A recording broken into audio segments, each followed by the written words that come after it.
ಬೆಳಗಾವಿ ನಗರದಲ್ಲಿ ಸುರಿದ ಭಾರೀ ಮಳೆಗೆ ನವೀಕರಣಗೊಂಡ ಜಿಲ್ಲಾಧಿಕಾರಿ ಕಚೇರಿಯ 1ನೇ ಮಹಡಿಯಲ್ಲಿ ನೀರು ತುಂಬಿಕೊಂಡು ಕಚೇರಿ ಸಿಬ್ಬಂದಿ ಹಾಗೂ ಸಾರ್ವಜನಿಕರು ಪರದಾಡಿದ್ದಾರೆ.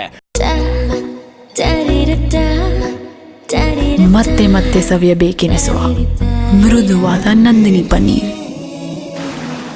ಕಳೆದ 1 ವರ್ಷದ ಹಿಂದೆ ಕೋಟ್ಯಾಂತರ ರೂಪಾಯಿ ಖರ್ಚು ಮಾಡಿ ಜಿಲ್ಲಾಧಿಕಾರಿ ಕಚೇರಿ ನವೀಕರಣ ಮಾಡಲಾಗಿದೆ. ಆದರೆ ಮಳೆ ನೀರಿಗೆ ಛಾವಣಿ ಸೋರುತ್ತಿದೆ. ಕಚೇರಿಗೆ ಬಂದ ಸಾರ್ವಜನಿಕರು ಪರದಾಡಿದ್ದಾರೆ. ಕಚೇರಿ ಸಿಬ್ಬಂದಿ ನೀರು ತುಂಬಿಕೊಂಡಿದ್ದರಿಂದ ಕುರ್ಚಿ ಖಾಲಿ ಮಾಡಿರುವ ದೃಶ್ಯಗಳು ಕಂಡುಬಂದವು.